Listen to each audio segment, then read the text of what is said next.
Buenas noches. A nombre de la Academia Colombiana de Ciencias Económicas, les presentamos un saludo por su asistencia a este evento en homenaje de nuestro colega y amigo Jesús Antonio Bejarano. Para sus amigos, Chucho Bejarano. El orden del día que tenemos es el siguiente. 1. Saludo del secretario general, Alcides Gómez. En primer término, quiero saludar la presencia en la mesa de su esposa, Consuelo Páez, del profesor Camilo Chandía, del profesor Beethoven Herrera, nuestro presidente en la academia, de Salomón Kalmanovitz, profesor también, y finalmente de Humberto Vergara, igualmente profesor. También es de mencionar la presencia acá de delegados, miembros, representantes de otras academias, como la Academia de la Lengua, como la Academia de Jurisprudencia, como la Sociedad Geográfica de Colombia. Bien, orden del día para la sesión sobre el pensamiento y el sentimiento vivo de Jesús Antonio Bejarano. Hoy, 3 de septiembre de 2013. Primero, saludo del secretario general, ya lo hice. Segundo, presentación de los participantes y moderación del evento por el presidente de nuestra academia, Beethoven Herrera Valencia. Y tercero, descubrimiento del óleo del académico Jesús Antonio Bejarano y palabras de su esposa Consuelo Páez. Por tanto, primer punto. Segundo punto, presentación de los participantes, ya está. Moderación por parte del presidente Beethoven Herrera. Gracias.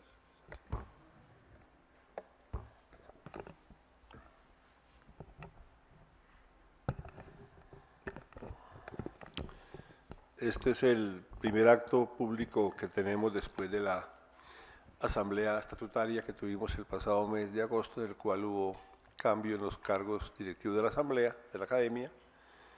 El colega Edgar Reveis Roldán es el nuevo presidente, se encuentra en Francia, por esa razón yo como vicepresidente lo reemplazo, y el colega Alcides Gómez asume la Secretaría General de la Academia. Y es un poco simbólico en el dolor que tengamos este acto de recordación de un colega, amigo, profesor, y en mi caso paisano, el mismo día en que una masacre nueva enluta al país y una masacre en el ámbito de la gente que está haciendo política por la modernización de la política sin armas, y en los días en que han decidido rearmarse los que con Chucho nunca lograron negociar en Tlaxcala ni en Caracas. Con el dolor de saber que eso está ocurriendo todavía, guardamos la ilusión de que no tenga la gravedad, ni la dimensión, ni el alcance que tuvo cuando Chucho intentó darle una salida civilizada a ese problema. En la última charla que tuvimos con Chucho, me dijo algo así como esto. Me dijo, los asaltos a Patascoy, a Miraflores, la toma de Mitú tenían una dimensión tal de ataque al Estado, de impacto en la fuerza pública, número de gente retenida, etcétera, que no era una cosa de guerra de guerrillas convencional. Y yo le dije al presidente de la época, ¿por qué no les entregamos los municipios que tienen presencia, que los administren de acuerdo con la Constitución, de acuerdo con la ley, aplicando los códigos, con Contraloría, con Fiscalía, con Procuraduría? Si tienen presencia, si impiden las obras, si extraen rentas de las obras públicas, si dificultan la actividad productiva, si afectan a la comunidad y aceptan manejarlas en el marco de la ley de la Constitución, ¿por qué no entregárselas? Me dijo Chucho. A mí me pareció eso una cosa muy osada, ¿no? Yo no soy politólogo, por desgracia, no conozco mucho de cosas jurídicas. Me pareció una idea del pragmatismo típico de Chucho. Me dijo, es que ya de hecho es así. Están gobernando de hecho, inviabilizan Telecom, impiden que las autoridades se movilicen, dificultan la actividad económica. ¿Por qué no cooptarlos a un ejercicio de gobierno en el marco de la ley? Y me dijo, y la gente a la que propuso esto puso la cara que puso usted. Una cosa, una idea, no hay que derrotarlos y llevarlos derrotados a la mesa de negociación. No importa lo que tarde, no importa cuánto cueste. Y nos encontramos como a los meses. La escalada venía aumentando. Y me dijo, cuando yo hice la propuesta había 135 municipios con presencia guerrillera, hoy hay 300. Eso quedó como una idea no implementada. Pero hoy ciertamente no hay soldados ni policías mutilados en el hospital militar. Y con solo ese hecho que estuviera, sería suficiente decir que la paz paga más que la guerra, aunque paz no hay perfecta y tampoco hay guerras perfectas. Por eso la academia tuvo la idea, hace ya muchos meses, preparar para hoy este acto de recordación dolida del colega a quien le quitaron la vida en el aula de clase de la universidad donde enseñaba, donde se formó y donde fue decano. E invitar para eso a los que lo acompañaron en tantos años de su vida académica, política y profesional. Salomón Kalmanovitz, quien acaba de recibir su doctorado honoris causa en la Universidad del Norte de Barranquilla, su ciudad natal, y quien tuvo con Chucho controversias intelectuales de todos conocidas, libradas a la luz pública como era nuestra época. Las controversias de Salomón con Homero, de Homero con Chucho, Chucho con Salomón eran una cátedra de estudio tanto como las clases. Y él ha querido aceptar venir hoy para dar su lectura de esa experiencia con Chucho en la universidad.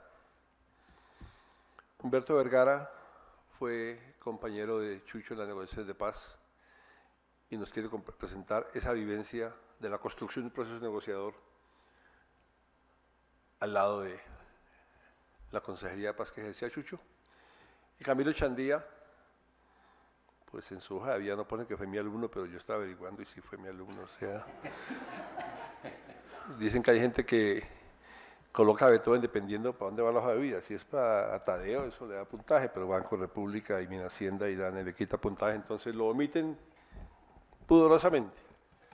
Pero Camilo tuvo la cercanía con Chucho en la construcción teórica del problema. Yo tengo que decir, Camilo, que hasta que ustedes comenzaron a trabajar, yo repetía el tema de que la pobreza engendraba la violencia y que las guerrillas se correspondían con temas del atraso social y que entonces la ausencia de educación y vivienda lo causaba eso. La tesis de la extracción de rentas petroleras, la tesis de extracción de excedentes sociales en áreas de desarrollo fue novedosa y creo que entender eso es una cosa nueva y no resolverlo hasta hoy pasa por el tema de las rentas que alimentan ese conflicto posiblemente. Por eso quisimos invitar a Camilo a nombre del Externado de Colombia, porque la revista que Chucho ideó y que dejó en imprenta, y no puedo leer, pero que dejó en imprenta, Economía Institucional, es el resultado de esa gestión académica, ¿cierto? Consuelo Páez, su compañera, hasta el último día, ha mantenido vivo por 20 años el testimonio de Chucho, apoyando en los jóvenes que investigan y producen, en la Federación de Estudiantes de Economía, FENADECO, y la Academia se honra de informar hoy que están entrando a imprenta el libro editado con su secretario, con Alcides y el equipo de la Academia de Publicaciones, para entregar en el libro de la Academia las ponencias de los jóvenes que han ganado sus concursos en congresos estudiantiles de esa federación los pasados años, premio que ha entregado Consuelo personalmente y que ha sido escogido por el Banco de la República. Esperamos asimismo publicar las tesis de grado Salomón, doctorales cum laude, de maestría premiadas, para estimular que los nuevos investigadores tengan un espacio de publicidad que en este país es tan escaso para la gente que comienza a publicar. Dicho eso, me honra entregar la palabra por estricto orden de edad descendente a Salomón Kalmanovitz. Bueno, muchas gracias, Beethoven. Yo tengo unas notas pues, anecdóticas de mi relación con Chucho. Lo conocí en agosto de 1970, cuando entré a dictar una cátedra en la Universidad Nacional. Me contrató Jaime Puyana para dictar microeconomía, no precisamente mi especialidad, y Chucho era mi monitor. Tengo que decir que no fue de gran ayuda en mi aterrizaje forzoso en el país después de pasar 7 años en Estados Unidos. Me contaron después que decía de mí, comillas, es que en todo ese tiempo no aprendió inglés, pero se le olvidó el español. Entonces ese fue el inicio de una larga relación bastante tormentosa que pasó por nuestra echada masiva en el 72 de la Nacional, el regreso en el 75, las discusiones que culminaron con la reforma del plan de estudios, siguiendo las pautas que había anunciado Lashley Kerry en 2 de sus opúsculos, y Kerry también había sido una gran inspiración para Chucho y el grupo que lo acompañó durante muchos años. Este grupo incluía a César González, Luis Bernardo Flores, Homero Cuevas, que hacían alianzas con el grupo del PC, del Partido Comunista, liderado por Leonidas Mora,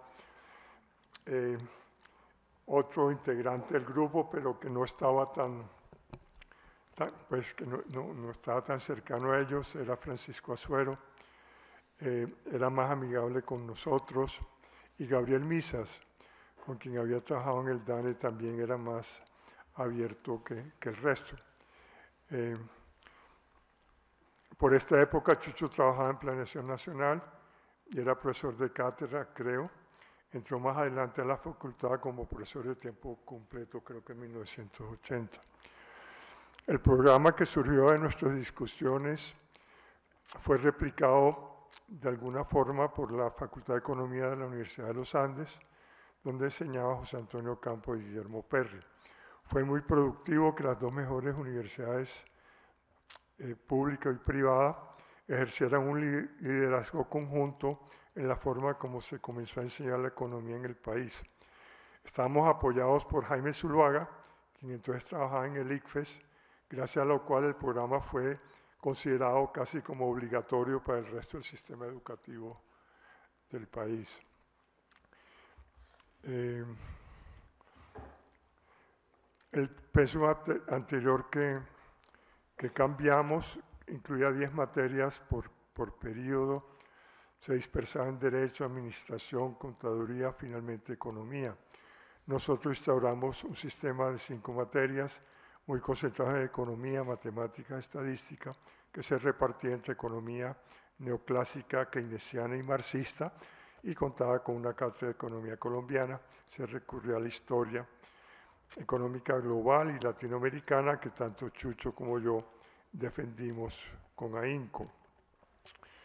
En los años 70, Chucho hizo migas con Mario Arrubla y fundaron la revista Cuadernos Colombianos, en la que se airearon las ideas pioneras de lo que yo llamo el Grupo de Medellín, aunque era bien diverso, que fuera liderado por Estanislao Zuleta y Arrubla, e incluyó en diferentes momentos pues, la gente que publicó en Cuadernos Colombianos: Germán Colmenares, Orlando Melo, Álvaro Tirado, Margarita González, Alberto Corchuelo, Jorge Villegas, Jaime Tenjo y otros que publicaron en sus páginas y quienes dejaron una profunda impronta en las generaciones que lo sucedieron en construir el acervo de investigación económica e historia que había avanzado en el país.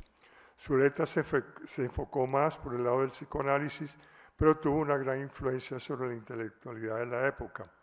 En el número 3 de Cuadernos Colombianos contribuí con un ensayo sobre la estructura agraria. Y mientras yo fui crítico de Mario Arrubla desde la revista Trotskista, Ideología y Sociedad, Chucho lo defendía en Cuadernos. Asimismo, Chucho defendió a Kerry en su ensayo Kerry, Diagnóstico y Estrategia, apareció en la misma revista, que yo critiqué visceralmente en Desarrollo Represivo Acelerado, que apareció en la revista partidaria. Cuadernos Colombianos publicó 12 números y cerró en el 79, dejando un legado importante en la construcción de las ciencias sociales en el país.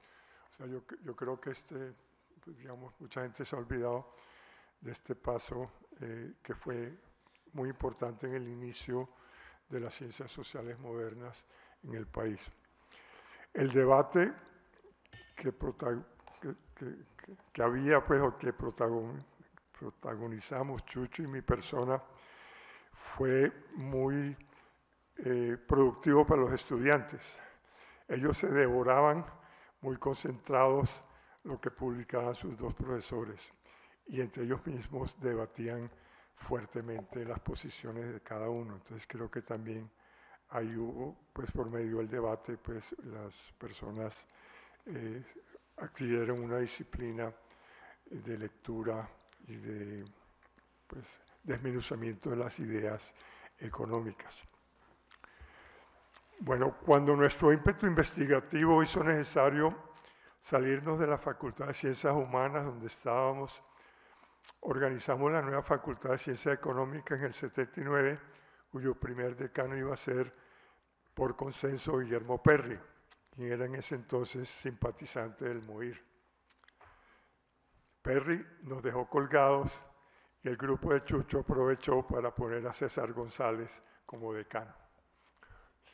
A partir de entonces ejercieron una mini dictadura en la que se sucedieron en el cargo todos los integrantes del grupo para culminar con Chucho en el 87, cuando Marco Palacios lo sustituyó por Juan José Chavarría. JJ venía de Desarrollo y le dio un remesón a la facultad para bien en materia de diversificación e incentivos meritocráticos, también pues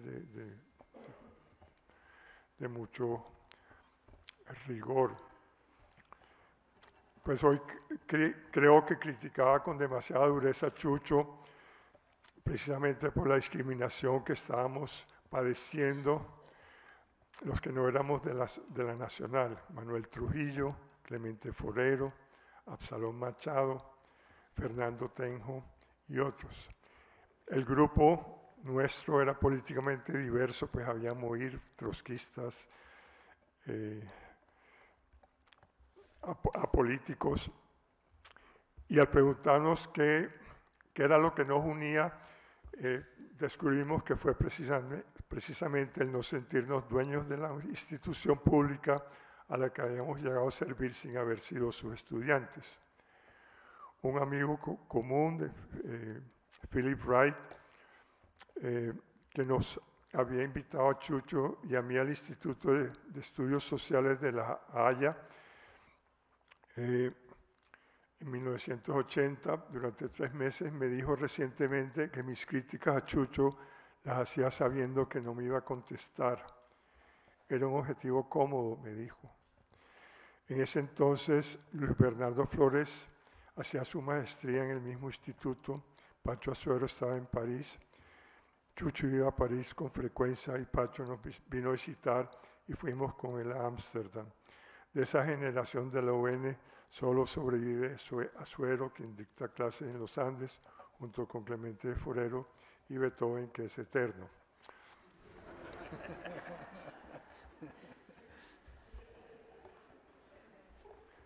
Chucho incursionó en historia de Colombia, fue instrumental en hacer conocer a los pioneros y también a los historiadores norteamericanos que habían escrito sobre el país y que eran bastante desconocidos entre nosotros.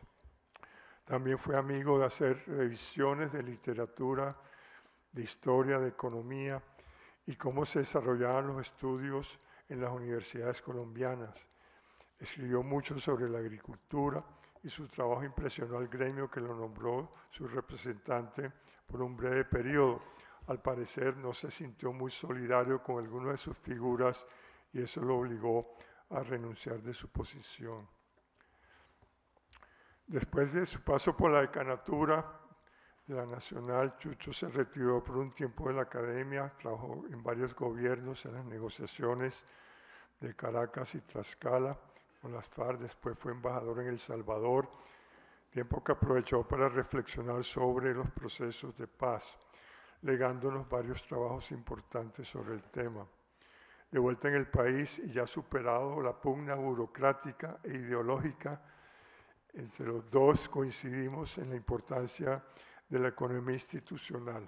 Chucho fue fundador de la revista de Economía Institucional en el Externado en los 90, de la que fui partícipe desde su inicio, a pesar de que no podía figurar por ser miembro de la Junta Directiva del Banco de la República. Miguel Urrutia apreciaba mucho a Bejarano y cuando decidió darle un gran impulso a la historia económica del país a partir de 2002, ya no pudo contar con el concurso de Chucho. Chucho tenía una enorme facilidad de expresión, tanto hablada como escrita, y efectivamente escribió mucho sobre un gran número de temas que es muy difícil hacerle justicia a todos sus aportes. Creo que el tipo de intelectual multifacético que fue, sin aceptar la necesidad de especializarse, nos está repitiendo desde que fuera asesinado alevemente hace 20 años. Hoy la economía sufre un proceso de creciente división del trabajo y de especialización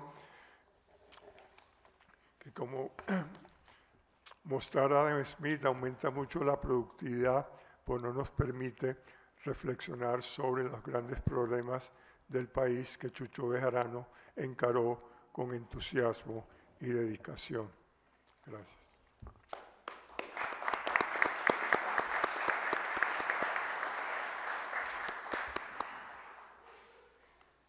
Gracias, Salomón. Profesor Humberto Vergara, Facultad de Derecho de la Universidad Nacional. Bueno, gracias, doctor Beethoven. Y voy a iniciar un poco mi intervención leyendo una parte de un discurso de Chucho cuando en el año 90 fue nombrado consejero de paz por el presidente Gaviria. En Ibagué le rendimos un homenaje, los amigos y una serie de entidades de la ciudad y del departamento, y Chucho pronunció un discurso que voy a leer algunas apartes simplemente para mostrar, un poco resaltar lo que ya todos conocemos, o algunos, sobre todo los jóvenes, no tuvieron la oportunidad de conocer la personalidad de Chucho, su forma de tratar a la gente, etcétera, y su propia visión que tenía de sí mismo. El discurso dice así en una de sus apartes, comenzando, dice: humilde como soy por origen social y por temperamento, no me hubiera sentido cómodo esta noche si no supiera que los amigos que generosamente han promovido este acto quisieron destacar, con mi nombre como pretexto, que algo debe estar cambiando en este país, cuando no son ya necesarios los apellidos ni los padrinazgos para desempeñar funciones en el gobierno. Soy un hombre de provincia, de una tierra en paz, que incubó desde las montañas de Sumapaz, de Chaparral y desde las selvas de Galilea, la ruta originaria de la guerrilla y cuyas gentes guardan aún en la memoria los horrores de la muerte y la violencia, que saben cuánto cuesta la guerra y cuánto vale la paz, y que saben por lo mismo, lo que significa el gesto de confianza del presidente de la República de asignarle a un hijo de esta tierra la dura tarea de ayudar a construirla. Pertenezco además a una generación que apenas salida de su adolescencia osciló paradójicamente entre los libros y las armas para buscar un país mejor. Quienes escogimos los libros aprendimos a discernir, a criticar y a construir caminos posibles. Los otros se la jugaron a la utopía de la guerra buscando una oportunidad de justicia. Muchos de mis compañeros de generación entregaron la vida por un recurso inútil, pretendieron desde la insurgencia, en lo que fue, para decirlo con las palabras de una canción de moda, un acto imprescindible de ilusión, imponer con la violencia lo que según ellos se les negaba por el camino de la democracia. Si hubieran logrado sobrevivir, acabarían comprendiendo, como lo hemos comprendido en la mayoría, que apuntarle a la democracia y no a la guerra es un camino más firme, promisorio y civilizado para la superación de nuestras carencias. Esta fue la decisión del M-19 y la que está en curso por el Ejército Popular de Liberación, el Partido Revolucionario de los Trabajadores y el movimiento proindigenista Inti Inlame, 3 organizaciones guerrilleras que han preferido la paz, lo que por cierto requiere más valor y más audacia que el uso de las armas. Hasta ahí el discurso de Ibagué, que se pronunció en el año 90, la referencia a los procesos del M-19, del EPL, del Inti Inlame, etcétera, son los que asumió Chucho y quienes lo acompañamos en la Consejería de Paz para realizar todas estas negociaciones.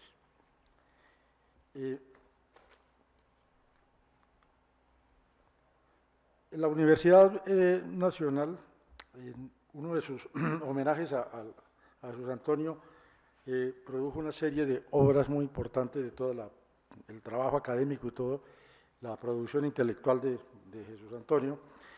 Y quiero hacer brevemente en el tema de paz un rápido recuento sobre el tema, algunas consideraciones. Los escritos escogidos que sobre el tema de las negociaciones de paz en el marco del conflicto armado en Colombia produjo uno de los más lúcidos intelectuales colombianos del siglo XX, nacido en el departamento del Tolima, que sin lugar a dudas es una de las regiones que padeció en las décadas de los años 40 y 50 del siglo pasado, con más intensidad la crueldad de lo que en Colombia se conoce como el período de la violencia, que para aquel entonces dejó más de 300.000 colombianos muertos, cifra bastante menor de las que arroja el actual conflicto armado que data de los años 60 y se extiende hasta nuestros días. Esta impronta habría de ejercer una enorme influencia en las preocupaciones intelectuales y vitales de quien en los años 70 se graduó como economista en la Universidad Nacional de Colombia, de la cual fue profesor emérito, decano de la Facultad de Ciencias Económicas, miembro de la Academia de Ciencias Económicas, ganador del Premio Nacional de Ciencia Alejandro Ángel Escobar, consejero presidencial para la paz, embajador de Colombia en Guatemala y Salvador y representante de Colombia en el grupo de países amigos del proceso de paz y negociaciones de estas dos naciones centroamericanas que culminó exitosamente con la incorporación de los grupos guerrilleros de estos países a la vida democrática.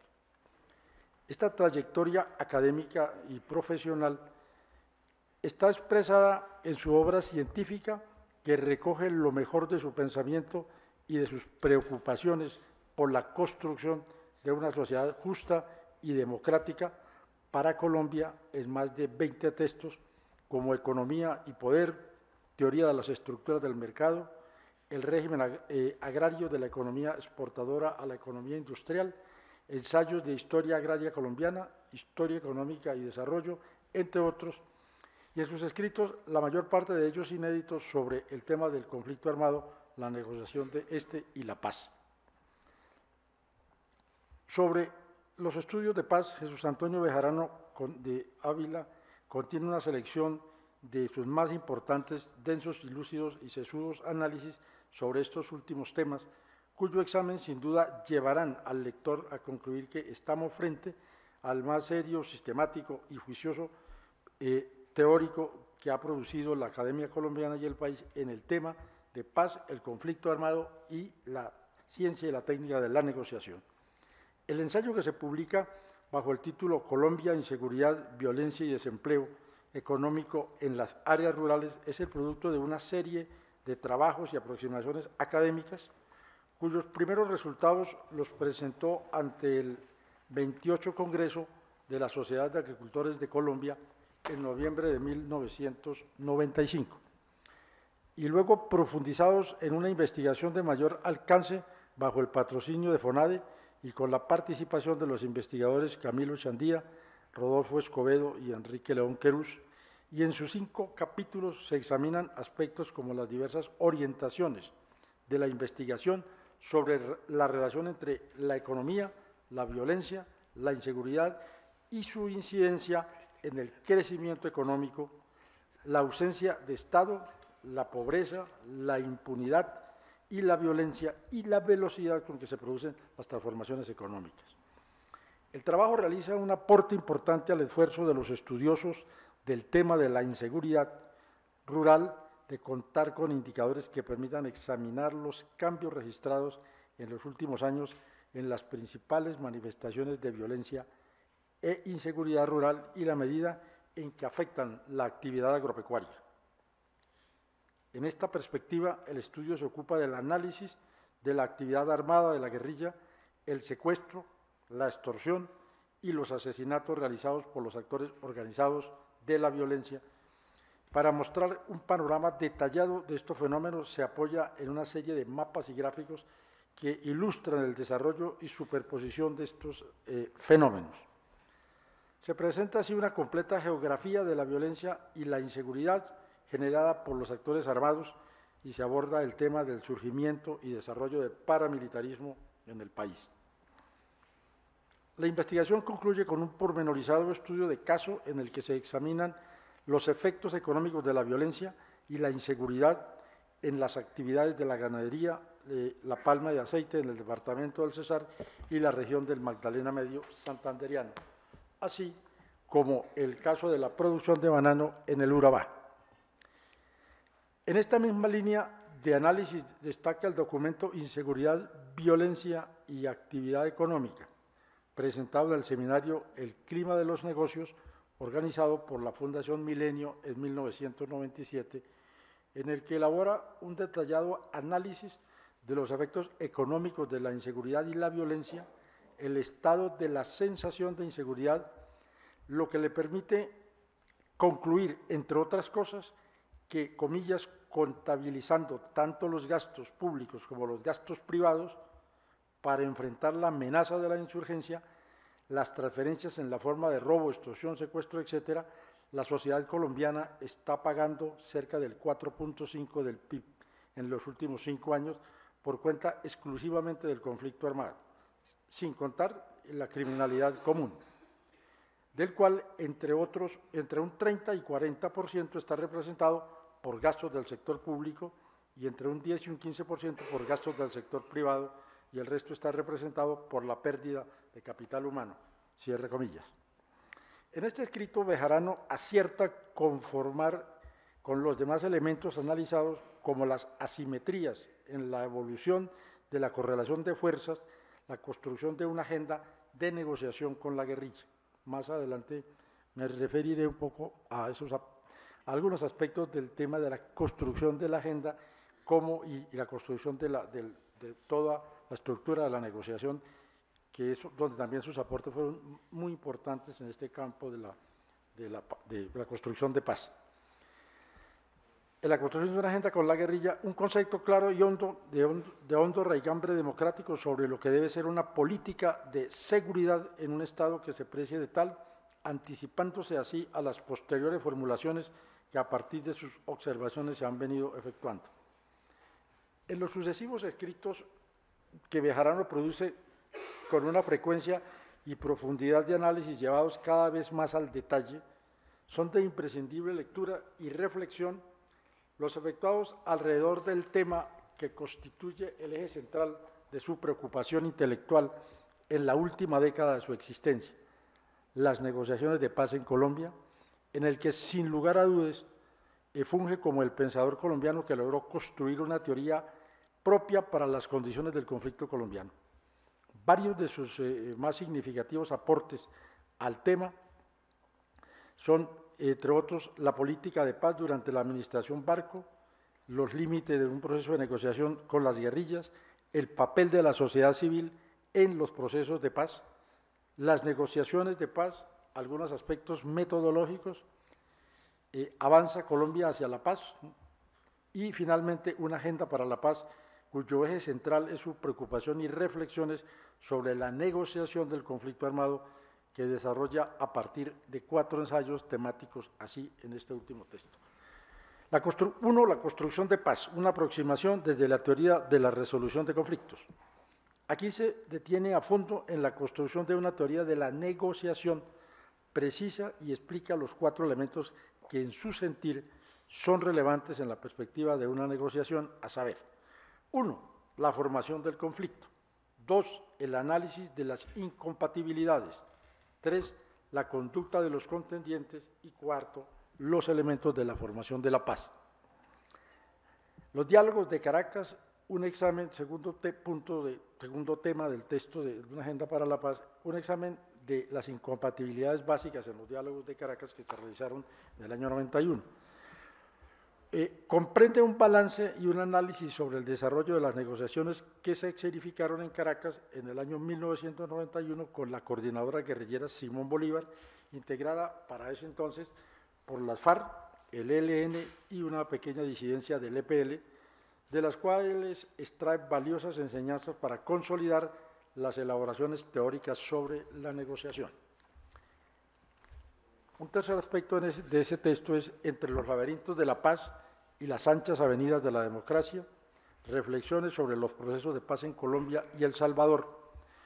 Como lo señalamos al comienzo de este escrito, Bejarano hizo parte del grupo de países amigos de los procesos de paz y negociación de Guatemala y El Salvador, lo que le permitió conocer sobre el terreno la esencia del conflicto armado en esas 2 naciones y profundizar en sus reflexiones sobre la negociación y hacer un análisis comparativo con el proceso que venía de liderar en Caracas con la coordinadora guerrillera Simón Bolívar, para extraer así las mejores enseñanzas para el estudio de las negociaciones en Colombia. Los procesos de paz, que es el 4º aspecto de este texto, un análisis de las negociaciones en El Salvador, Guatemala y Colombia. Se detiene en este ensayo en identificar los elementos de los procesos de negociación de estos países que pudieran ser útiles en la perspectiva de una eventual negociación futura con la guerrilla colombiana, concentrándose sobre todo en el análisis comparado de estos 2 procesos, no solo en ellos, sino en un examen de las estructuras y el contenido de las negociaciones, que es buena parte de la construcción teórica que elabora Bejarano sobre estos temas. Estas obras revelan la versatilidad, audacia e independencia de su pensamiento, formado en disciplinas como la historia, la sociología, la ciencia política, que posibilitaron un profundo conocimiento del problema agrario y sus implicaciones de todo orden en la conformación del conflicto armado colombiano, a cuya resolución pacífica y negociada dedicó buena parte de los últimos 20 años de su fructífera vida. Estos textos son el trasunto del docto economista que se adentra en la ciencia política para desentrañar el contenido de las instituciones y de las relaciones políticas entre los individuos y en la sociedad, para volver al campo de su disciplina y establecer las correlaciones necesarias entre estas áreas del saber y elaborar a partir de ahí propuestas concretas y al detalle en la perspectiva de encontrarle una salida política al conflicto con los grupos armados que posibilite incorporarlos a la vida política democrática y proseguir la construcción de una sociedad con justicia y equidad para todos. Con este bagaje intelectual y el que fue acumulando a partir de 1986, cuando se vincula al gobierno del presidente Barco como asesor en asuntos económicos y de paz, emprende junto a Rafael Pardo, Darío Barberena y otros destacados colombianos la tarea de diseñar y poner en funcionamiento lo que se conoció como el Plan Nacional de Rehabilitación, el PNR, concebido como un instrumento prioritario de la estrategia integrada de paz, democracia y desarrollo adelantada durante el gobierno Barco, en la perspectiva de recuperar la legitimidad del Estado y de las instituciones y hallarle así una salida estructural al conflicto colombiano, al conflicto armado. El PNR, comillas, aquí cito un estudio del economista Fernando Bernal, que es importante sobre este tema, en un texto que se llama el PNR, 11 años de camino, la sociedad civil en marcha, de la Presidencia de la República, 1994.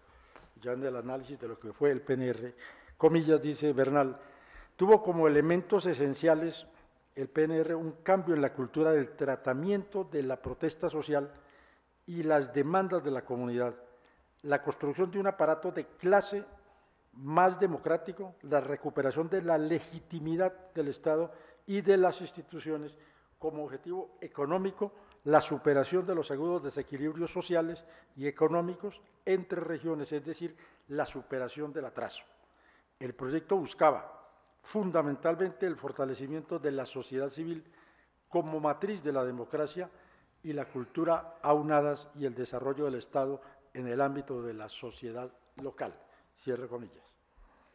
Con esta estrategia de superación del conflicto, Bejarano se empeña a fondo, primero como asesor de la Consejería Presidencial para la Paz, hoy Oficina del Alto Comisionado para la Paz, y luego como consejero de paz del gobierno de César Gaviria, en construir una teoría y una práctica sobre la resolución pacífica de conflictos y en particular del conflicto armado colombiano, cuyo enfoque por la literatura y la política colombiana juzgaba demasiado, entre comillas, provinciano, propio de un poco del estilo de Chucho para estos temas. Por la renuencia a elaborar análisis comparativos sobre los procesos de negociación y resolución de conflictos en otros países.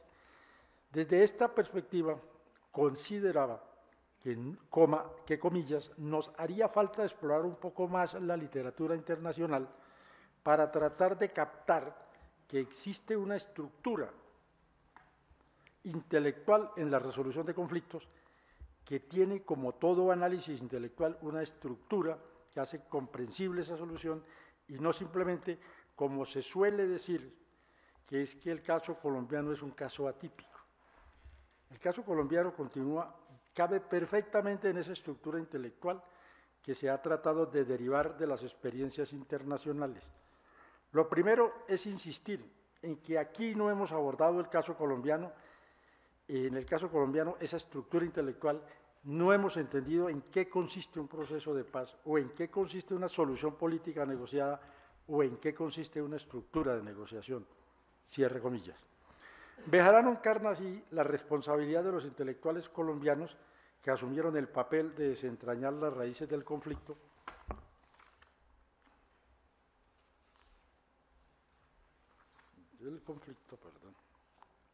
colombiano desde la perspectiva teórica y el compromiso de materializar en la práctica sus construcciones intelectuales, de lo que dio testimonio a su paso por la Consejería de Paz, donde se constituyó en el arquitecto del proceso de paz, que concluyó en la desmovilización de 4 grupos guerrilleros, el M-19 en 1989 y 90, el Ejército Popular de Liberación en el 91, el PRT, Partido Revolucionario de los Trabajadores, en 1991, y el Movimiento Armado Quintín Lame, una guerrilla conformada por indígenas, en 1991, constituyéndose de esta manera en el negociador más exitoso en la historia del conflicto armado colombiano hasta ese momento, como que esos procesos significaron la reincorporación a la vida política democrática de algo más de 5.000 hombres que se habían alzado en armas. No sin recordar que como representante de Colombia hizo parte del grupo de países amigos del proceso de paz de Guatemala y El Salvador, en cuyas negociaciones participó activamente hasta suscribir los acuerdos que permitieron la desmovilización de la guerrilla de esas 2 naciones. De esta experiencia acumulada en las negociaciones que se dejan descritos, Bejarano dejó su aporte teórico para la posteridad en el libro que citamos anteriormente, Una agenda para la paz, aproximación desde la teoría de la resolución de conflictos, cuyas páginas constituyen, junto con los demás ensayos, sobre el tema, el aporte teórico más profundo y elaborado que se haya hecho en Colombia sobre la negociación política del conflicto armado. Para Bejarano, la solución política negociada, comillas, tiene 2 partes o componentes. La parte que implica la palabra negociada y la parte que implica la palabra política. Generalmente, aquí en Colombia, como no pensamos muy despacio los temas, le damos mucho énfasis a la palabra negociada, cuando lo que es importante es la palabra política. O sea, hemos negociado 6 o 7 procesos de paz, ninguno de negociación política, porque de política no se habló. No se habló de política con el M-19, por ejemplo, no se habló de política con el EPL, es decir, ¿dónde estuvo la consideración de poder político en la agenda de negociación? Pues en ninguna parte. Entonces, el problema real que nos falta por resolver en Colombia no es la cultura de la negociación. No estamos de acuerdo con los contenidos políticos de la negociación. Cuando uno habla de negociación política, entonces tiene que cargar el acento en los contenidos políticos de la negociación, y de eso sabemos muy poquito. Cierre comillas. Su profundo conocimiento de la negociación del conflicto lo llevó a prever días antes de su sacrificio lo que acontecería en las negociaciones que años después adelantaría el gobierno de Álvaro Uribe con los grupos paramilitares, cuando señaló que, comillas, abrirle campo a los narcotraficantes en una mesa de negociación es cerrar la puerta a toda la comunidad internacional.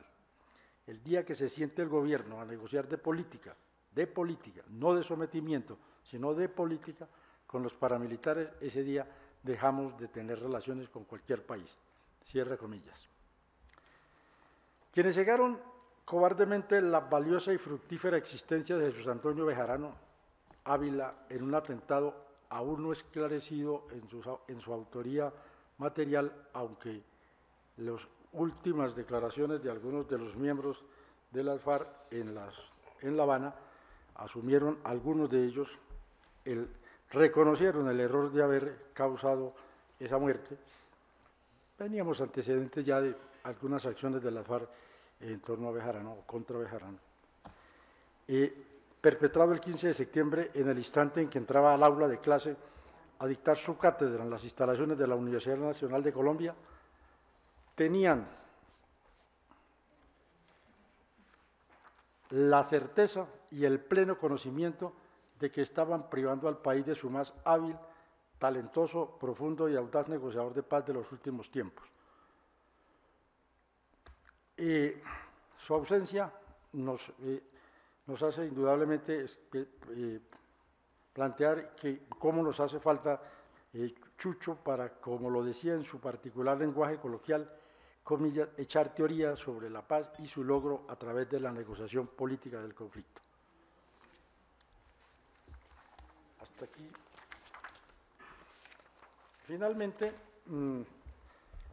dos aspectos para poder empatar la exposición con la continuidad que le va a dar Camilo Echandía. Chucho, sobre todo en una ponencia, en el gobierno de Samper del 94, después de que habíamos salido de la consejería, en el año 96 lo invitaron con algunos de los que habíamos estado en esas negociaciones a un seminario que se realizó sobre el estado actual del conflicto político y armado y su solución negociada en Melgar, en la presidencia de Ernesto Samper. Allí Chucho presentó una ponencia que habíamos discutido con algunos de los que habíamos trabajado en esos procesos, y pues dio sus particulares opiniones sobre el tema. Voy a leer algunos aspectos rápidos de la ponencia, solamente algunos, un poco para mostrar la forma en que Chucho escribía y la forma como veía ese proceso en ese año, ubiquémonos 94-98, el gobierno de Samper. Evidentemente ese proceso, esa fase de negociación pues nunca llegó a concretarse en algo, y vamos a leer algunos aspectos. El autor, dice Bejarano, todo esto entre comillas, ha venido insistiendo, en efecto, en la necesidad de una iniciativa de negociaciones que comprenda la estructura de la agenda posible y de los aspectos metodológicos y procedimentales que debieran enmarcar una negociación de paz. Iniciativa que, por otra parte, sea capaz de hacer converger el sinnúmero de propuestas altruistas de todos los orígenes que inundan las discusiones sobre la paz. y de proporcionarles alcances prácticos a los pocos eficaces llamamientos de la sociedad civil en los que el país ha venido agotándose desde hace tiempo.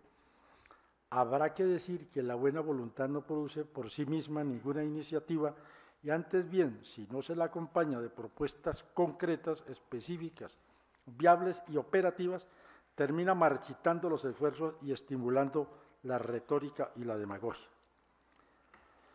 Fui en su momento no solamente crítico del síndrome del Génesis, según el cual algunos funcionarios descubren que la creación empieza el día de su posesión y que se permiten, por cuenta de su arrogancia y al costo de unas enormes consecuencias para el país, desconocer esfuerzos que por su propia naturaleza son acumulativos y que deben constituirse, como en tantos países, en un punto de referencia para la necesaria continuidad de los esfuerzos en materia de negociación.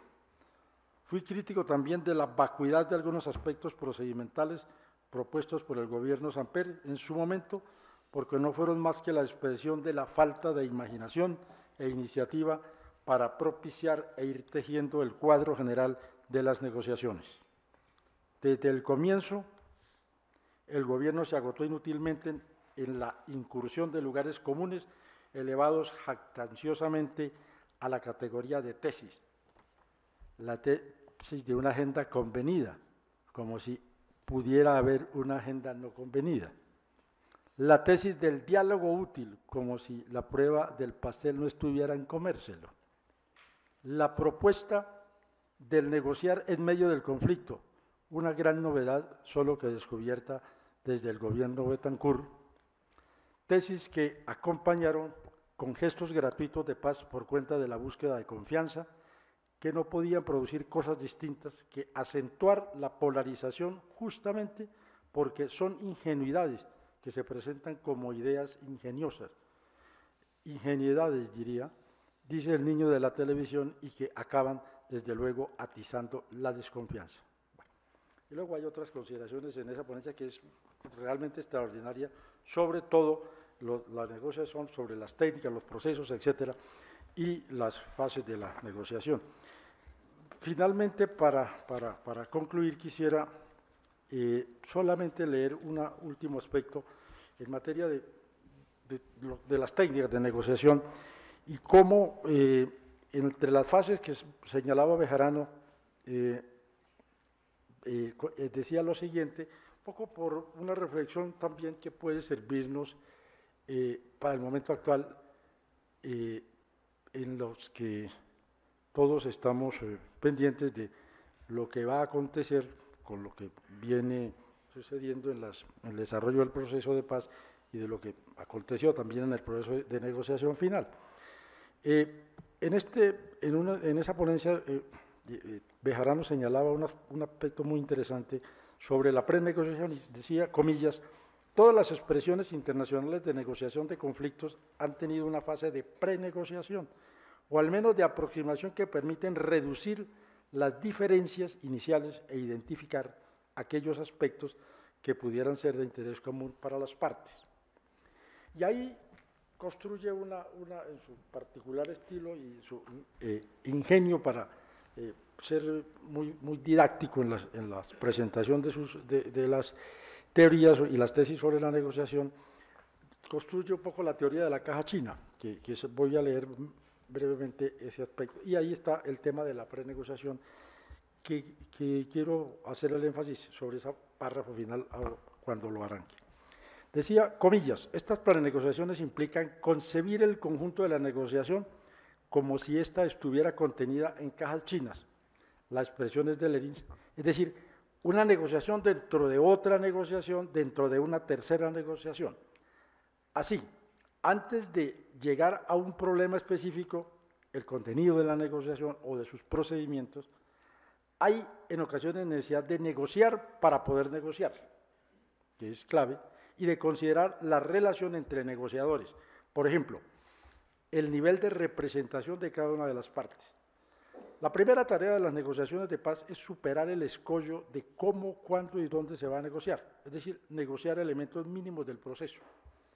Y es probable que debamos plantear pautas o criterios justos para resolver los temas antes de abordar los temas sustantivos.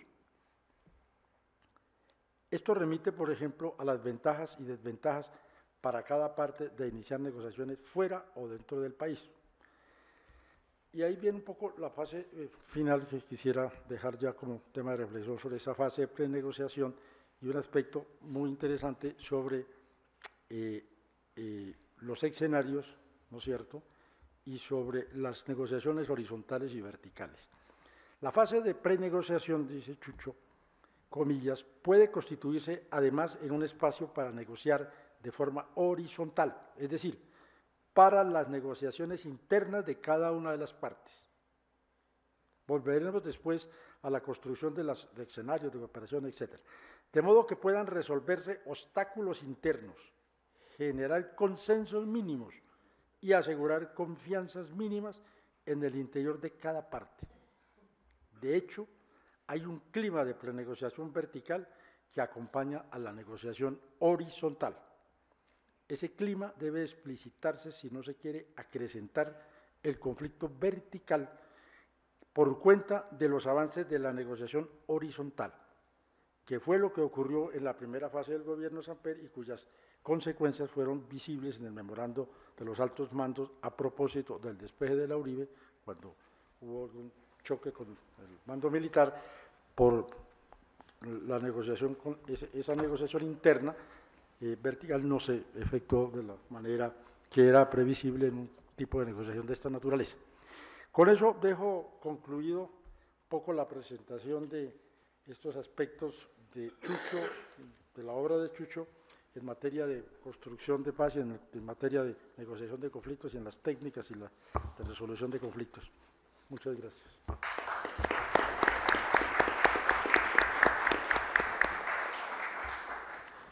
Gracias al profesor Bernardo Ortega, de la Universidad Nacional de Colombia, y ahora el profesor Camilo y Gerson Díaz. Muchas gracias.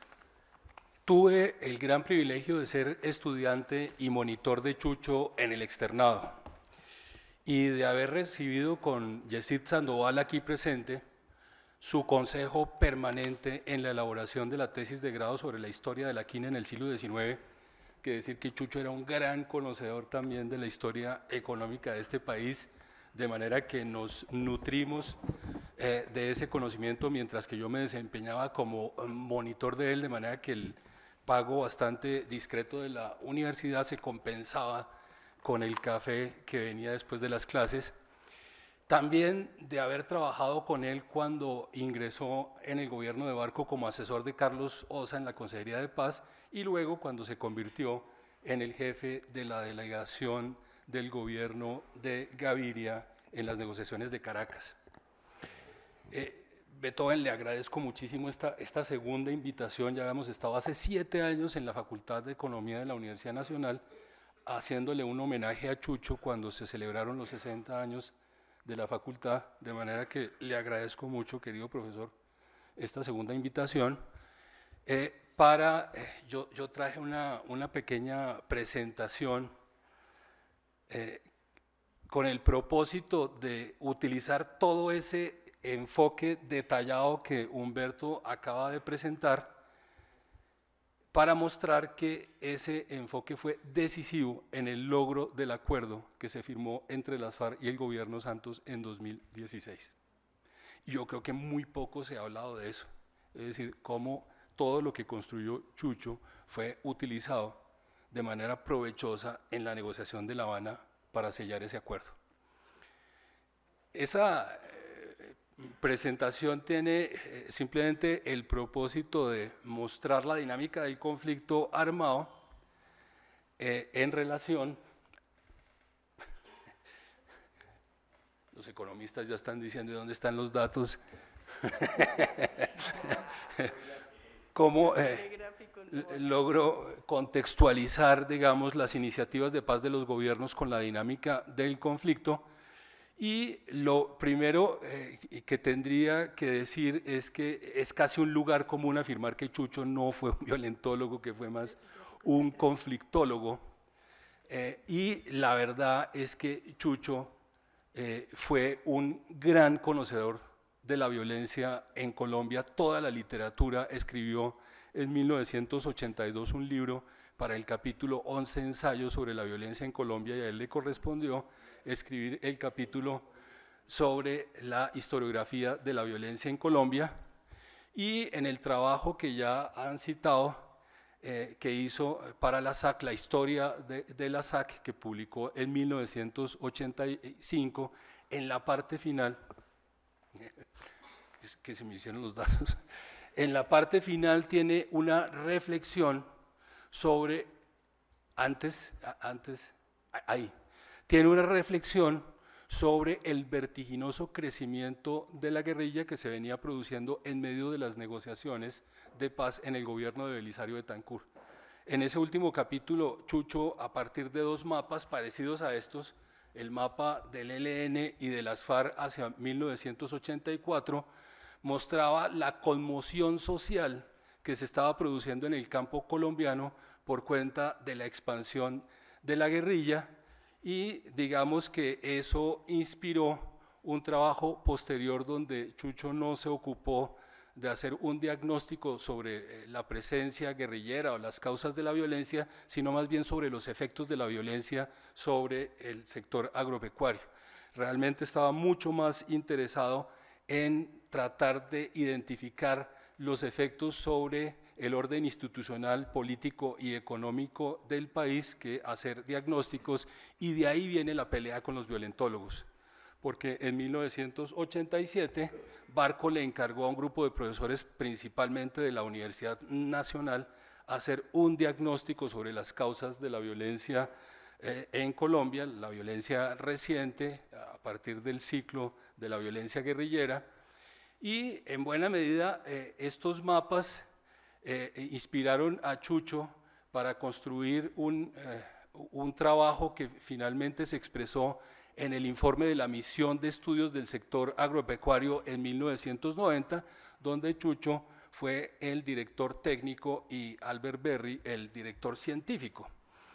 Y en ese estudio, Chucho concluía que los efectos del conflicto sobre la economía todavía eran marginales, afectaba más o menos el 10% del producto agropecuario nacional, pero que en buena medida ese efecto modesto tenía que ver con efectos cruzados que terminaban compensando el impacto negativo del conflicto y la violencia sobre la economía, principalmente el narcotráfico, los narcotraficantes que estaban liderando una verdadera contrarreforma agraria en este país. Los datos de Alejandro Reyes: 4 millones de hectáreas en manos de los narcotraficantes hacia 1989. Digamos, habría que actualizar el cálculo a ver cuánta tierra está en manos de esos actores y otros a partir de oficinas de registro de manera fraudulenta, bueno, en fin. Pero en buena medida Chucho advirtió en ese momento que así el efecto pareciera marginal, la configuración de esos mapas, el segundo a la izquierda en el caso de las FARC y el de abajo en el caso del ELN, estaban mostrando la debilidad estratégica del sistema económico, en la medida en que por primera vez la guerrilla tenía un planteamiento estratégico sobre el territorio. Es decir, para Chucho había una herradura que las FARC venían configurando desde las zonas de colonización de frontera y colonización interna, y en el centro de la herradura estaban los centros político-administrativos de este país. Por lo tanto, Chucho decía, no hay que subestimar el impacto del conflicto. Digamos que esa advertencia se corroboró después en el externado con ese trabajo que hizo hacia 1997, y donde junto a Rodolfo Escobedo y Enrique León Querús hicimos, digamos, el tercer mapa en cada caso de las FARC y del ELN, donde efectivamente la guerrilla había diversificado por completo su presencia, estaba rodeando a Bogotá, en el caso de las FARC, el eje cafetero, y en el caso del ELN, a Medellín, el corazón petrolero, Barranca Bermeja, Cúcuta. Digamos que Bejarano en ese momento dijo que no tenía ningún sentido seguir subestimando a la guerrilla diciendo que se trataba de una simple expresión de bandolerismo y de narcotráfico, que realmente había que considerar que se trataba de un actor decisivo para bien o para mal en el futuro del país, y desde luego le mandó un mensaje clarísimo a los violentólogos diciendo las condiciones objetivas se quedan totalmente cortas tratando de explicar la expansión territorial de la guerrilla. Es decir, la precariedad socioeconómica, los desequilibrios regionales, la ausencia del Estado no explican ni la presencia ni la ausencia de la guerrilla. El tema tiene que ver con el desarrollo sistemático de las estrategias. Y por otro lado, también se quejó públicamente de que los violentólogos hablaran de la violencia del monte de manera totalmente anacrónica en 1987, desconociendo que a comienzos de los 80 ambas guerrillas habían replanteado por completo las estrategias y estaban avanzando firmemente para cumplirlas, y que tampoco tenía sentido decir que la violencia del monte era una violencia irrelevante frente al conjunto de la violencia que se producía en el país. Por otro lado, porque no tenía sentido invertir tantos recursos económicos y políticos para superar el conflicto armado si la violencia del conflicto generaba apenas el 10% de los homicidios en el país. De manera entonces que la pelea de Chucho con los violentólogos es una pelea que no es caprichosa, es una pelea sin violencia que tiene mucho sentido. Y digamos que ese tema de las condiciones objetivas como determinante de la presencia guerrillera es un tema clave en todas las negociaciones. Y por supuesto en la última negociación de La Habana, donde la guerrilla volvió a insistir en el tema de que hasta que no se superaran las condiciones objetivas que habían dado origen al conflicto armado, no habría paz en este país. Siguiente, por favor.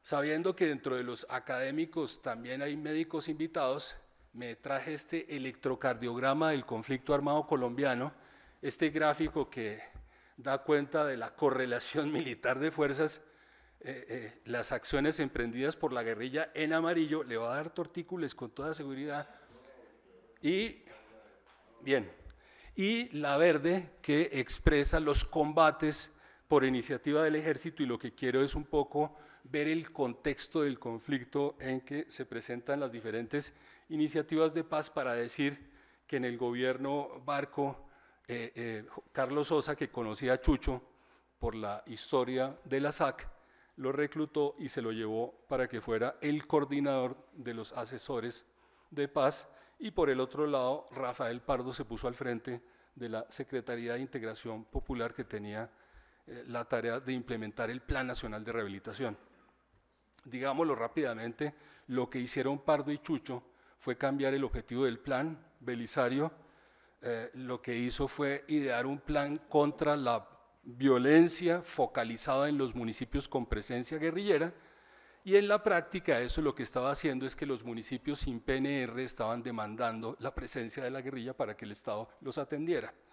Por lo tanto, frente a semejante resultado perverso, lo que hace Bejarano y la gente del CIDER de la Universidad de los Andes es cambiar la cosa y decir el plan es contra la pobreza, no es contra la violencia, y aquí los criterios de focalización son totalmente diferentes a la presencia de los grupos guerrilleros. Digamos que el gobierno de Barco trató de retomar las negociaciones que Belisario había emprendido, pero ese propósito se frustró en 1987 cuando las FARC emboscaron a una patrulla militar. Barco rompe definitivamente la tregua que se había firmado en 1984, y eso hace que Bejarano se concentre en la elaboración de una nueva propuesta para la guerrilla, una propuesta de paz que se presenta en octubre de 1988, es el primer pico importante del gráfico, donde la guerrilla responde con una ofensiva militar diciéndole: usted está pidiendo que dejemos de actuar, que entreguemos las armas para que haya proceso de paz, y no somos una guerrilla derrotada. De manera que la coordinadora guerrillera Simón Bolívar responde con esa ofensiva, le da un portazo a la posibilidad de continuar con las negociaciones, y digamos que el M-19 es el grupo que ya estaba derrotado, había agotado sus posibilidades de crecimiento, sus posibilidades económicas y políticas, de manera que termina negociando con Barco. Ya cuando Rafael Pardo es consejero de paz, Chucho hace parte de la negociación, y en el gobierno de Barco se comienza la negociación con el EPL, el Quintín Lame y el PRT, como señaló el profesor Humberto Vergana hace un momento. El punto aquí es que hay, digamos, continuidad entre el gobierno de Barco y el gobierno de Gaviria. La iniciativa de paz que se había presentado en 1988 es la iniciativa de paz que retoma Gaviria, pero en 1990, el 9 de diciembre, el día de las elecciones a los representantes a la Asamblea Nacional Constituyente, el ejército bombardea Casa Verde. Gaviria dice hasta hoy que él sabía, pero yo creo que no sabía. Es decir, había gente de la consejería que estaba por allá buscando, digamos, que las FARC vinieran a participar en la constituyente, de manera que en el gobierno no había ni idea de esa acción que llevó a cabo el ejército, y eso hace que la coordinadora responda con ese pico, el más elevado hasta el momento, un pico que nadie se esperaba, y el ejército, que creía que se trataba de simples bandoleros y narcotraficantes, menos semejante acumulación de fuerza para responder así al bombardeo del secretariado. Digamos que la ofensiva es tan letal para la infraestructura económica del país que Humberto de la Calle, que es para el momento el ministro de gobierno, tiene que salir públicamente y decir: paren la ofensiva, negociamos sin condiciones, ya no hay que hacer demostraciones de buena voluntad. Se van para Cravo Norte, en Arauca, y ahí acuerdan negociar por fuera del país, y ese es un avance gigantesco en términos de la negociación. Es decir, la negociación se produce por fuera del contexto del conflicto. El conflicto, como se ve en el gráfico, sigue estando bastante activo, y Chucho no parte de cero. Chucho, digamos, tiene el compromiso de no volver a repetir los errores del pasado, y por esa razón sabe que es muy importante pactar el cese al fuego con la guerrilla, pero de manera verificada. Es decir, el problema de Belisario es que no hubo verificación, no hubo concentración de los frentes guerrilleros.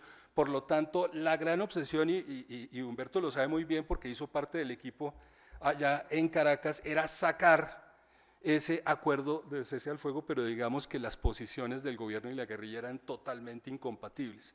Es decir, para la guerrilla eso implicaba una derrota, una rendición, concentrarse en esas corralejas que yo diseñé con otros ahí de la consejería, esas corralejas, los 60 municipios de la propuesta de septiembre de 1991, mientras que el gobierno decía: si no hay verificación, no hay confianza de la opinión pública, y obviamente la guerrilla vuelve a utilizar tácticamente las negociaciones para avanzar en sus propósitos militares. Las posiciones incompatibles también se expresan en el tema de los paramilitares. La guerrilla exige que el gobierno desmantele sus paramilitares, mientras que el gobierno dice: ese es un fenómeno bastante autónomo, tiene que ver mucho más con el narcotráfico que con una estrategia contrainsurgente del Estado, de manera que las posiciones son incompatibles, y con el tema del secuestro. Es decir, la guerrilla no reconoce que haya secuestrados, tiene a unos retenidos de la oligarquía y a unos prisioneros de guerra en el caso de los policías y los militares. Por lo tanto, ese tema tiene que tramitarse a través de la agenda, no puede ser un requisito que el gobierno pida de antemano, y digamos que en eso se le van prácticamente 2 años a Chucho tratando de establecer ese cese al fuego con verificación, y a mediados de 1992 finalmente le dice a Gaviria: a mí se me agotó la imaginación, de manera que no puedo seguir.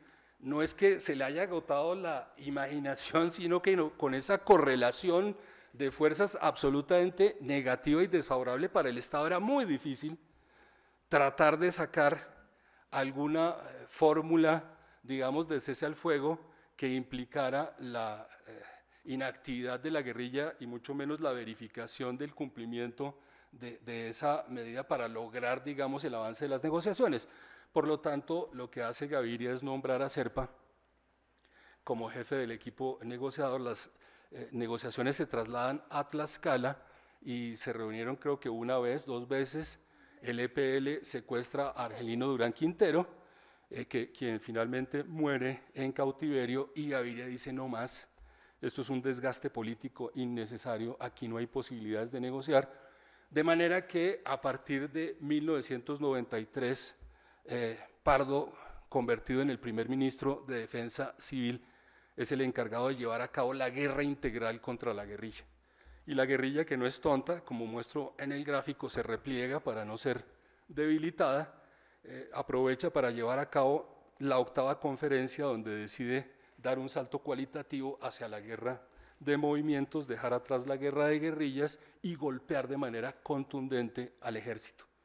Al cabo de ese periodo, hacia 1994, en la coyuntura de cambio de gobierno, la guerrilla vuelve a escalar el conflicto diciendo se trató de un repliegue táctico, pasaron los 18 meses, que era el ultimátum del gobierno, no estamos derrotados, de manera que despedimos a Gaviria y saludamos a Samper.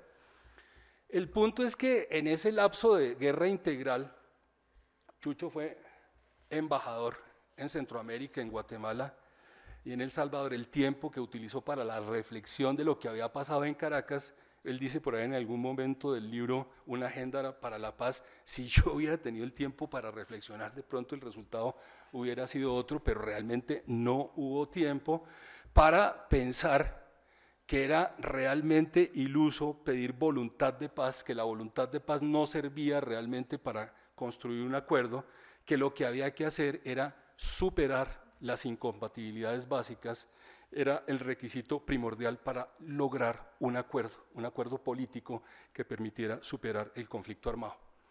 Eso está consignado en ese libro de 1995, Una agenda para la paz, y además reflexiona sobre el caso de la guerra en El Salvador y en Guatemala y sobre los procesos de paz en esos 2 países, y se da cuenta que en buena medida lo que hay que estar monitoreando es el estado militar del conflicto, porque en buena medida la correlación militar de fuerzas es lo que termina delimitando los temas de la agenda, el alcance de los temas de la agenda, la naturaleza de los temas de la agenda, y por lo tanto la duración del conflicto, la intensidad, la magnitud, si hay empate militar o no, son las cosas que realmente hay que tener en cuenta. Por lo tanto, hay que ser también conflictólogo, no solamente pasólogo, y Chucho fue buen conflictólogo, no violentólogo, sí. El punto acá es que no basta con la situación militar, con la correlación militar de fuerzas, sino también con la participación de la sociedad civil en el arreglo. Eso también es una enseñanza de Centroamérica. Pero, nuevamente, la participación de la sociedad no tiene que ver con el tema del voluntarismo, sino más bien con la percepción del riesgo estratégico, dice Chucho. Es decir, si la sociedad, si las élites del poder perciben el conflicto como una amenaza, se movilizan para arreglar el problema. Si el conflicto no representa una amenaza grave, olvídese, no hay ningún tipo de movilización y el espectro de concesiones no se mueve. Por lo tanto, la estadía de Chucho en Centroamérica, que le permite hacer una reflexión sobre Colombia y Centroamérica en términos de la guerra y la paz, es realmente su contribución más importante. Ahí se define el enfoque de Bejarano para la negociación. Hay que ver que en el gobierno de Samper la crisis política pues obviamente se impone, no hay espacio para las negociaciones, y el político profesional que habían nombrado como consejero para la paz rápidamente se da cuenta que ahí no hay ninguna posibilidad, de manera, ese político profesional que siempre le apunta a otro puesto diferente al que está desempeñando, ¿cierto? Se cambió el nombre. El alto comisionado para la paz, pues el de ahora, el canciller. Y en buena medida se gasta 2 años produciendo unos informes donde él dice que sí hay condiciones, pero la correlación de fuerzas muestra una cosa diferente, a pesar de que los combates sobrepasan las acciones, esas son más bien iniciativas del ejército para impedir que las negociaciones se abran. Es decir, el ejército está operando justamente en el sur-oriente del país, en el corazón histórico de las FARC, para sabotear el proceso, y a partir de 1996 las FARC dicen: lo sentimos, no estamos dispuestas a negociar con un gobierno que se financió a partir del narcotráfico. Entenderán que las FARC no tienen mucha autoridad moral para hablar de ese tema, pero digamos fue la forma de cerrar la puerta, a las negociaciones, y el conflicto se escala por cuenta de los ataques sistemáticos a las bases militares. Eso es tan fuerte que hace que los combates caigan en picada. Es la flecha que estoy mostrando con pendiente negativa, que muestra la dramática caída de la capacidad de combate y contención del ejército hacia finales del gobierno de Samper y a comienzos del gobierno de Pastrana. Incluso las FARC se toman Mitú faltando 2 o 3 semanas para iniciar la zona de distensión. Es decir, lo que es claro es que Pastrana necesitaba tiempo para poder poner a punto las capacidades militares del Estado, porque el ejército claramente estaba en jaque. De manera que de entrada la utilización táctica que la guerrilla había hecho en el pasado del proceso es justamente la estrategia, el plan B del gobierno, y ponen a los mejores, a los peores, para que lleven a cabo el proceso de paz. Chucho decía: no es que solamente no sepan, sino que no quieren aprender.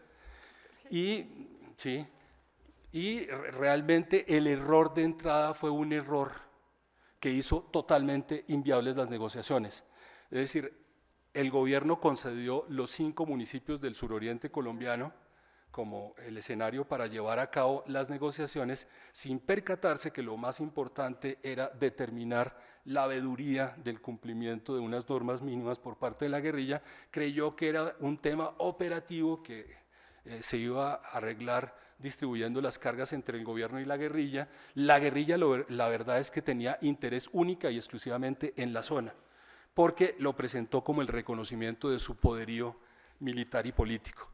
Es decir, para la guerrilla la zona de distensión representaba la existencia de una especie de empate militar, donde el Estado le cedía un territorio a las FARC para que lo administrara, y eso equivalía a tener, digamos, un empate en términos de legitimidades, y frente a eso Chucho dijo: esto realmente se agravó muchísimo más. En mayo de 1999 el gobierno presenta la agenda de negociación, que es la copia de la de El Salvador pero aumentada, es decir, donde la aspiración de la guerrilla de arreglar todos los problemas del país a través de la negociación está claramente expresado en los 12 puntos de la agenda. Y Chucho obviamente dice: frente a la acumulación de incompatibilidades básicas y desconfianzas, ese proceso va a fracasar, por lo tanto solamente quedan 2 caminos. Cambiar la percepción optimista y positiva que la guerrilla tiene en este momento de la negociación y del escalamiento del conflicto, o más bien que la sociedad asuma el papel que le corresponde en la negociación, que es convertirse en un tercer actor.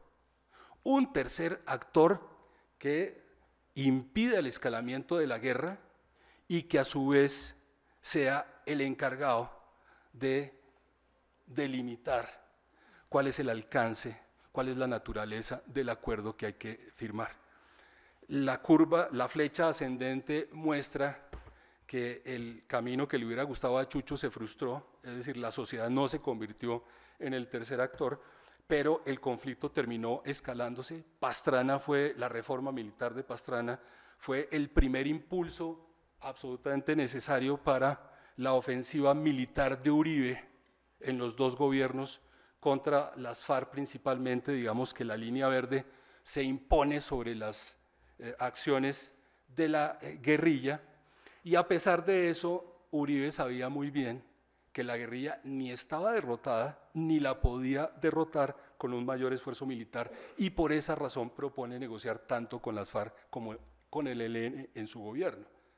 Es decir, el gráfico muestra claramente que la guerrilla incluso estaba repuntando en sus acciones hacia 2010, por lo tanto la tesis de los enemigos del acuerdo de que la guerrilla ya estaba derrotada en 2010, por lo tanto, ¿para qué negociar con esos grupos? Es una cosa que no se puede sostener a partir de la evidencia empírica.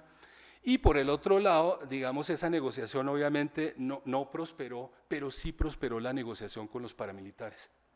A pesar de que a Chucho lo mataron en septiembre del 99, tenía una opinión bastante elaborada sobre el tema, y es que Chucho decía, esto no es Centroamérica, como para que los paramilitares hagan parte de la agenda, es decir, los paramilitares en Colombia no son la extensión de la estrategia contrainsurgente del Estado, pero tampoco, digamos, se puede permitir que los paramilitares se conviertan en parte de la mesa, y eso fue justamente lo que hizo Uribe, los convirtió en parte de la mesa, y eso para Chucho significaba desnaturalizar por completo el significado de la negociación.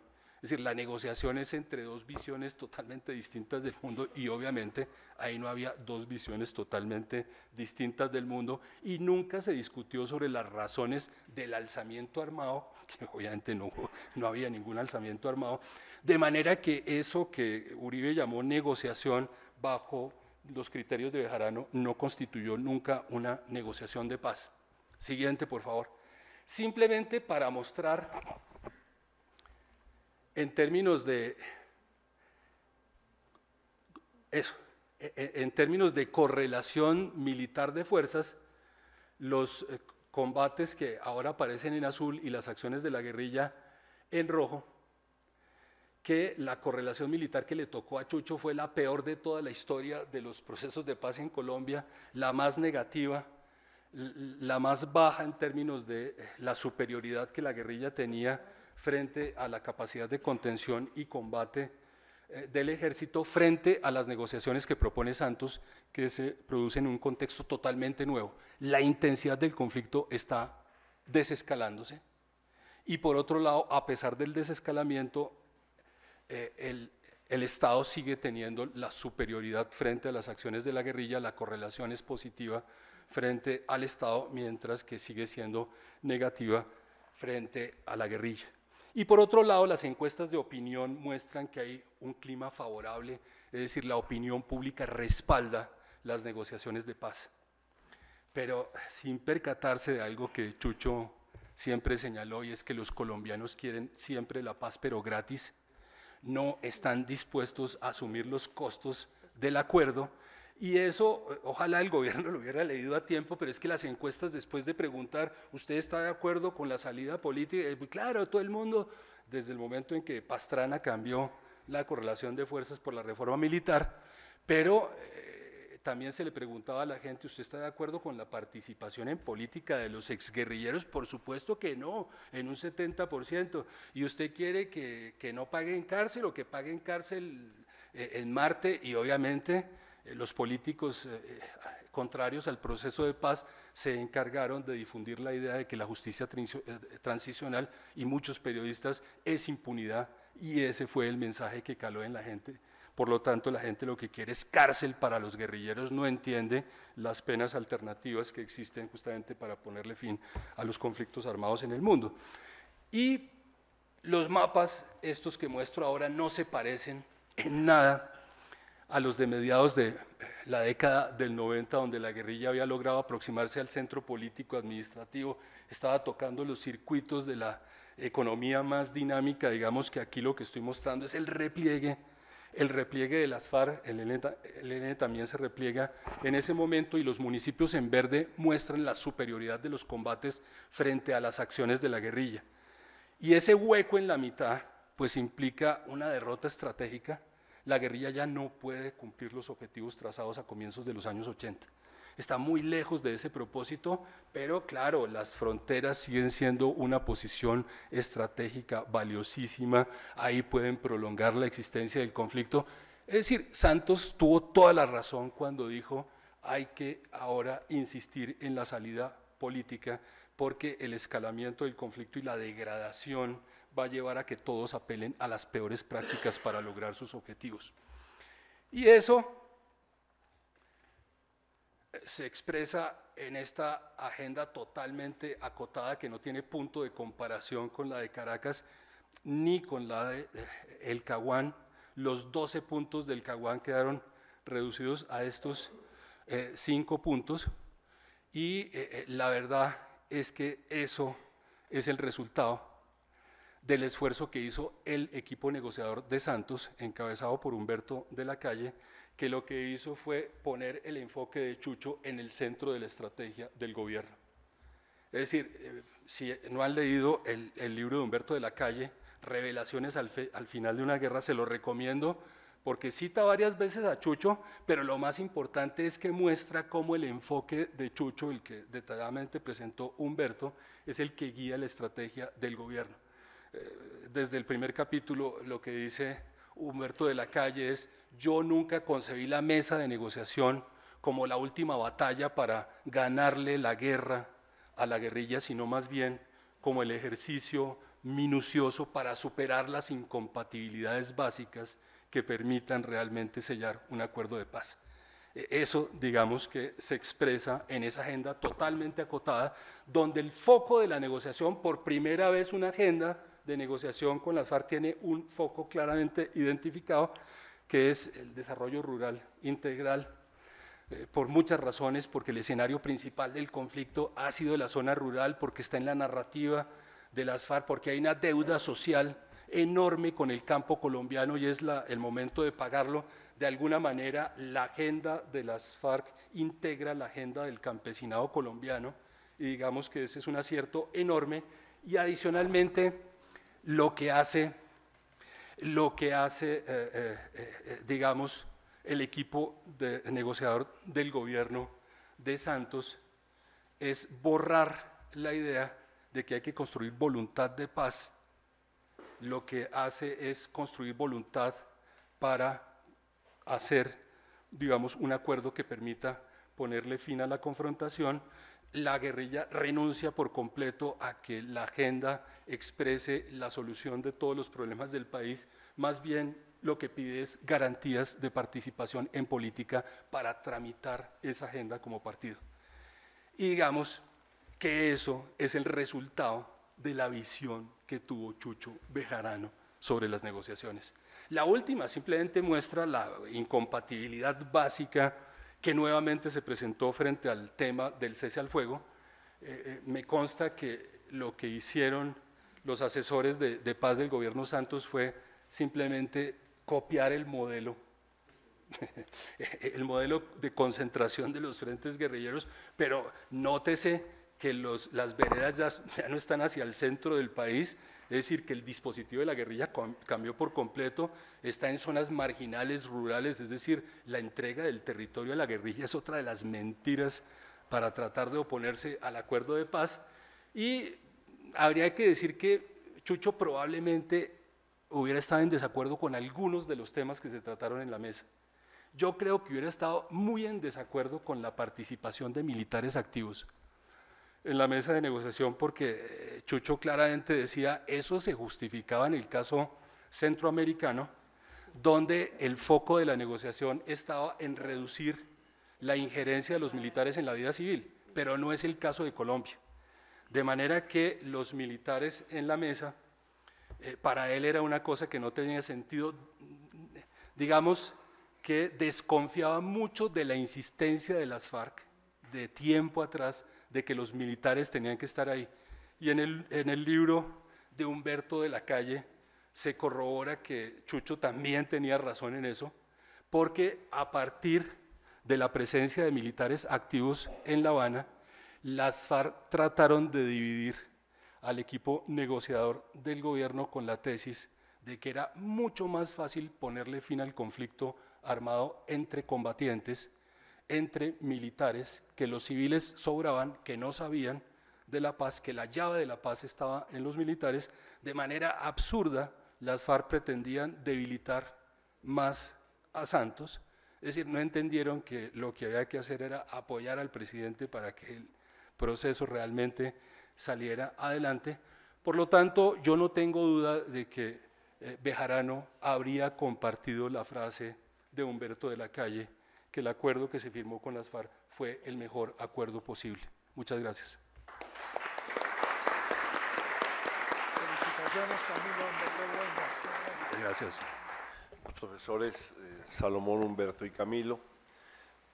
Reiterar el saludo a nuestros académicos, colegas Álvaro Rodríguez Gama de la Academia de Lengua y de Medicina. Esta noche ingresó a la Academia de Lengua nuestro académico Carlos Rodado Noriega, que nos complace altamente, a José Antonio Molina de la Academia de Jurisprudencia y a Walter Escorcia de la Sociedad Geográfica de Colombia.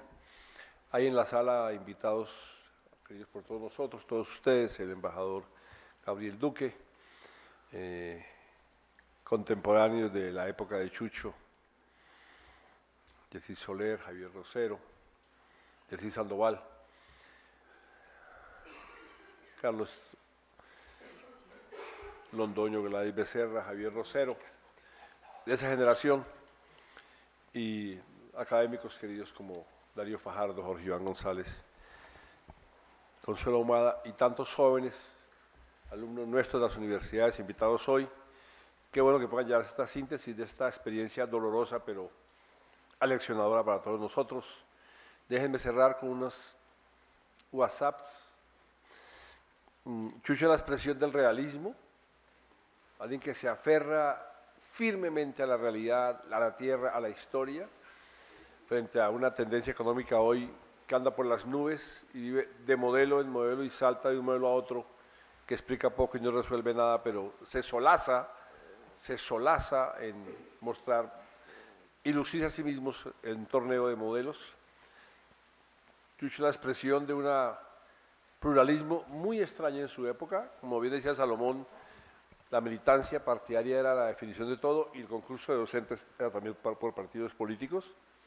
Salomón no lo dijo, pero le pasó que logró, al llegar a Estados Unidos, convencernos de la importancia de estudiar los autores en sus fuentes y no en manuales. Estudiaba a Marta Harnecker y a Nikitina Pesenti, el manual de la URSS, le producía urticaria a Salomón el manual de Ciencias de Economía de la URSS, y logró poner un curso de Marx que él dictaba. Yo lo tomé, pero al salón de al lado el Pollo Sarmiento dictaba otro Marx soviético para que la gente del partido no se fuera de pronto a pervertir en sus creencias. Salomón tuvo el realismo de reconocer ese día, en ese debate académico, que él había llegado a Marx por Ricardo, y algún cicuta le preguntó si por Ricardo Sánchez, que no era el sentido de la frase de Salomón. Debo decir aquí, para testimonio de este acto tan generoso con ustedes, es que yo fui alumno de Salomón. No pregunten en qué año ni por qué razones, solo decir que yo entré muy viejo a estudiar economía. Eso habla bien de la juventud de Salomón y de mi vejez como estudiante de economía. Y tenía examen final con Salomón.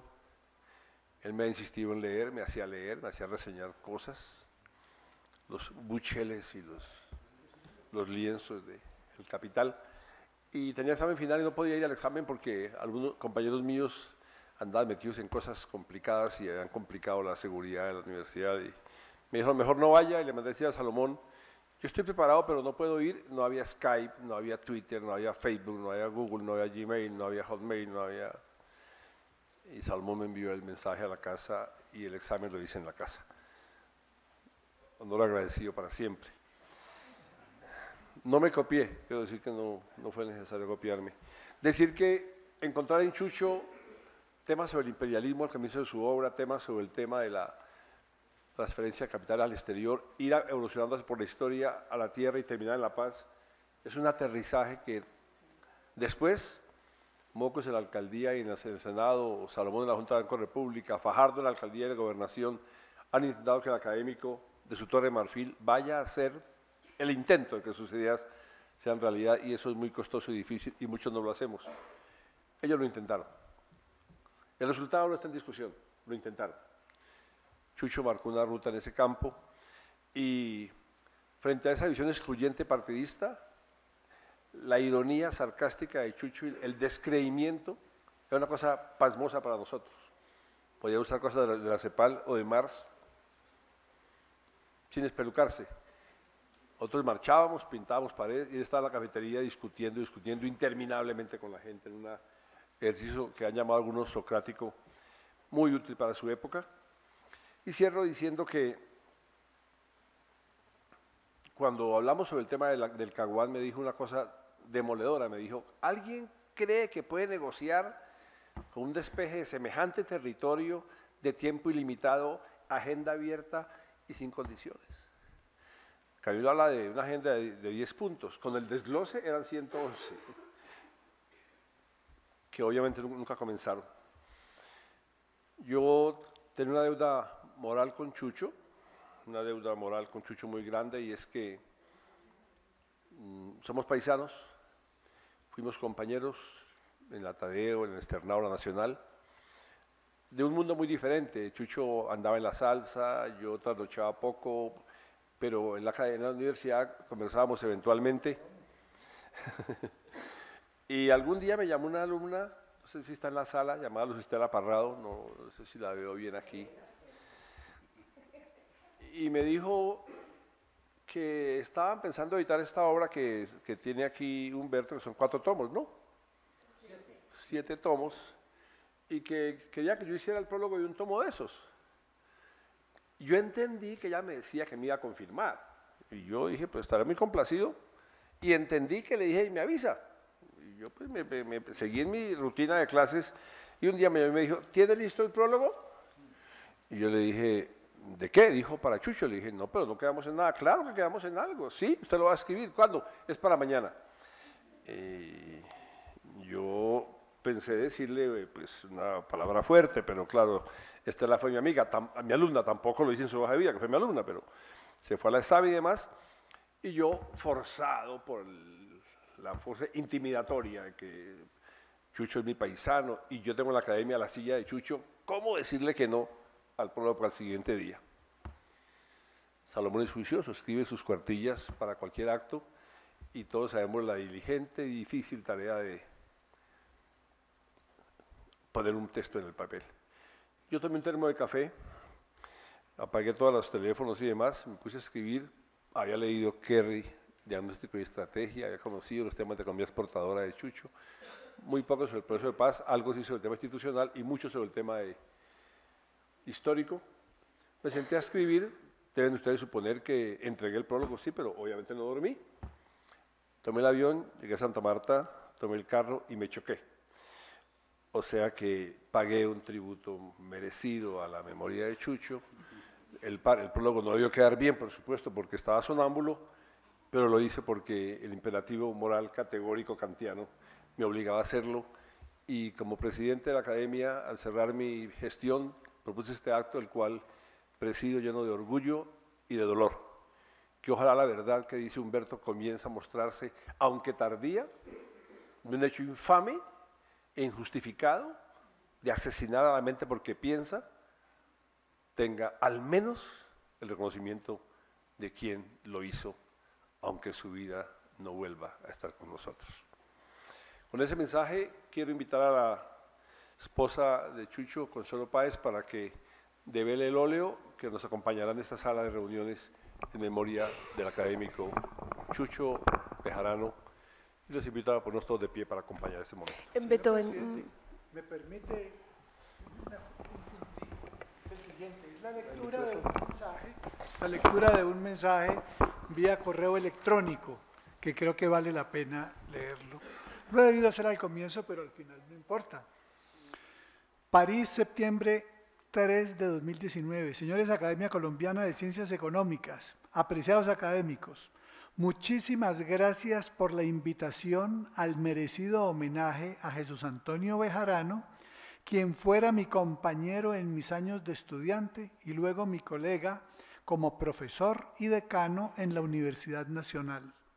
Su memoria de intelectual brillante y colombiano excelente debe recuperarse, como lo hacen ustedes en este país que sigue olvidando a quienes le han entregado su inteligencia y le han ofrendado su vida. Mucho me hubiera gustado estar con ustedes en esa fecha. Desafortunadamente me encuentro fuera del país. Desde aquí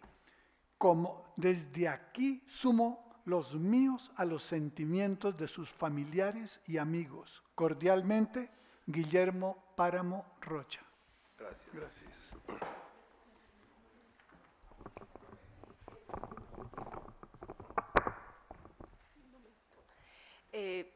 Yo quiero darle mi agradecimiento a los miembros de la academia, a Beethoven, Alcides y a los conferencistas, Salomón, su querido enemigo por muchos años y que al final se acercaron. A Vergarita, que lo llamaba todas las noches, cuando se iba a lavar los dientes decía, vaya marcándome a Vergarita.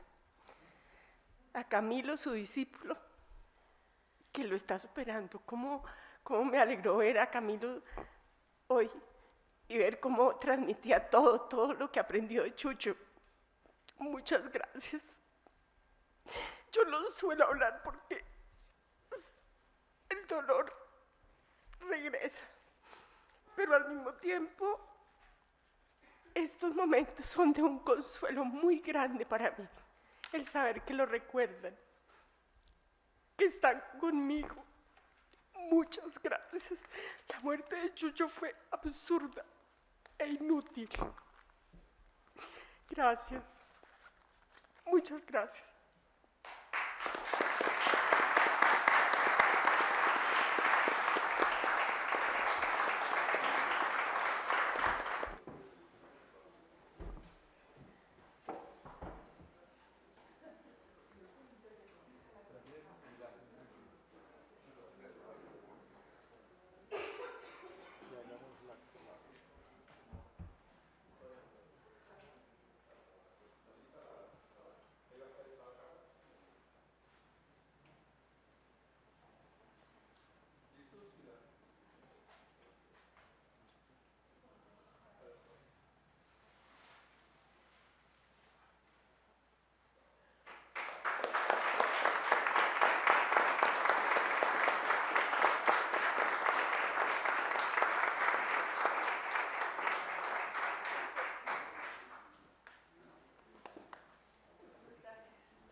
Agradecemos a todos su participación.